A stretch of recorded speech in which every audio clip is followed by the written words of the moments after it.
नमस्कार दोस्तों, आज मैं आपको एक अपने ख़ास विषय में अपनी जानकारी दे रहा हूँ कि मित्रों मैं ज़्यादा साधनाओं का वीडियो इसलिए नहीं डाल पाता हूँ और ज़्यादा मंत्र वगैरह की जानकारी आपको इसलिए नहीं दे पाता हूँ क्योंकि मैंने अपने जीवन काल में कुछ 4-5 मंत्र ही वगैरह आजमाए हैं और इन्हीं को मैंने सिद्ध किया है और इन्हीं की मैं जानकारी थोड़ी बहुत रखता हूँ।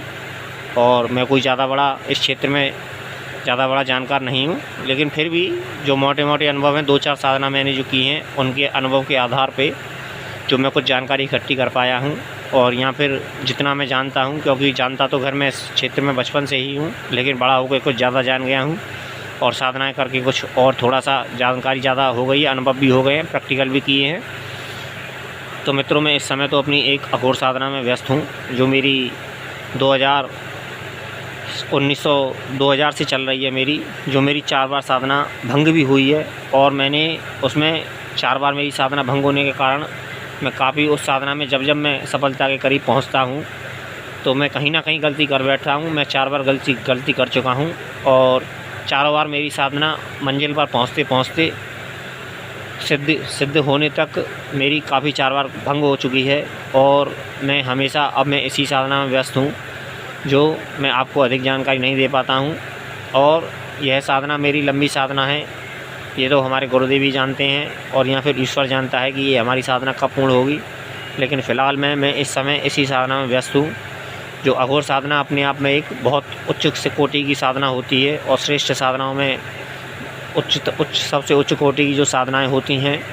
यहाँ पर इस विषय में मैं आपको ज़्यादा जानकारी तो नहीं दूँगा लेकिन फिर भी इतना ही कहूँगा कि मैं इसीलिए आपके पास में ज़्यादा वीडियो आप लोगों के लिए ज़्यादा वीडियो नहीं डाल पाता, क्योंकि मैं इस समय अघोर साधना में व्यस्त हूँ जो मेरी 4 बार भंग भी हो चुकी है। और आगे फिर कभी वीडियो तो खैर मैं बनाता रहूँगा, लेकिन इस विषय में मैं आपको अभी पूरी जानकारी नहीं दे पाऊँगा क्योंकि यह भक्ति से जुड़ी हुई साधना है और ईश्वर से जुड़ी हुई साधना है। तो इस विषय में जब तक यह साधना पूर्ण नहीं होती, लेकिन फिर भी ये है कि नॉर्मल तरीके से इसमें ऐसी कोई ज़्यादा पाबंदी या फिर और वैसी कोई ज़्यादा कठोर नियम नहीं होते हैं। जो नॉर्मल नियम होते हैं वही नियम होते हैं, जो भक्ति के नियम होते हैं वही नियम इसके होते हैं अघोर साधना के।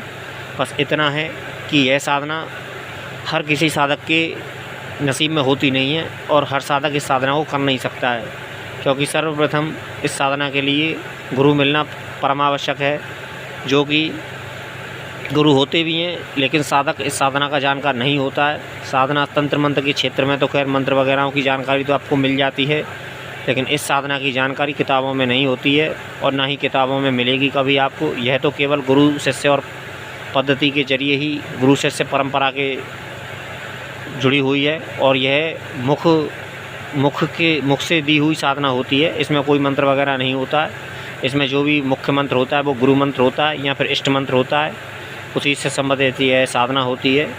इसमें मंत्र जैसा कोई काम नहीं का मंत्र जैसी कोई चीज़ नहीं होती है। इसमें तो गुरु मंत्र या तो गुरु मंत्र होता है या फिर इष्ट मंत्र होता है, वही अघोर साधना कहलाती है। और मैं इस विषय में आपको अधिक जानकारी तो खैर मैं फ़िलहाल में नहीं दूंगा और मैं यही कहूँगा कि इस समय मैं अघोर साधना में व्यस्त हूँ मित्रों, और वीडियो वगैरह तो मैं डालता रहूँगा और भविष्य में आगे भी आपको थोड़ी बहुत मंत्रों की जानकारी देता रहूँगा। जो मेरे पास में नॉलेज जो कॉमन नॉलेज है मंत्र वगैरह की, और भी सब मंत्र तो मेरे पास बहुत हैं और गुरु के भी संपर्क में रहते हैं, लेकिन हम ज़्यादा रुचि करते नहीं हैं इन चीज़ों में, क्योंकि साधक को भटकाने से कोई फ़ायदा नहीं है मित्रों। क्योंकि हमारा भटकाने का मकसद नहीं है साधक को, हम तो केवल इतना ही जानते हैं कि जो हमारे पास में सही जानकारी है साधक ना भटके और साधक कभी भी किसी गलत रास्ते में या फिर मुसीबत में ना फंसे।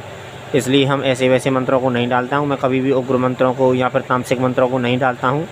जानकारी के लिहाज से मैं भले ही दे देता हूँ। अपने 2-4 मैंने मंत्र डाल रखे हैं अपने यूट्यूब चैनल पे, जानकारी के लिहाज से ही मैंने दिए हैं और मैं जानकारी के लिए ही आपको मंत्र वगैरह देता रहता हूँ। और जो कुछ मंत्र मैंने सिद्ध किए हैं उनके विषय में मैंने आपको विस्तार से बताया भी है और आगे भविष्य में कभी आवश्यकता पड़ेगी तो विस्तार से बताता रहूँगा।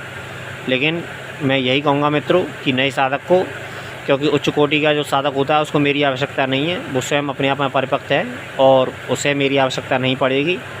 और नए साधक की जहाँ तक मेरी बात है कि नए साधक को हमेशा सौम्य साधनाओं में हाथ डालना चाहिए। यदि धन से परेशान हो तो अप्सरा साधना कर सकते हैं या फिर लक्ष्मी साधना कर सकते हैं या फिर कुबेर साधना कर सकते हैं, तो सूर्य साधना कर सकते हैं इन्हीं साधनाओं में ध्यान देना चाहिए। नए साधक को सौम्य साधना है ये काफ़ी अनेक साधना हैं जो सौम्य साधनाओं में आती हैं और श्रेष्ठ साधनाओं में आती हैं, जिससे हमारे धन वगैरह की हमारी समस्याएं समाप्त हो जाती हैं। बस फ़र्क सिर्फ इतना होता है कि हमको जीवन में ज़्यादा उन्नति करने के लिए हमको ज़्यादा मंत्र जप करना पड़ता है, थोड़ी सी ज़्यादा मेहनत करनी पड़ती है।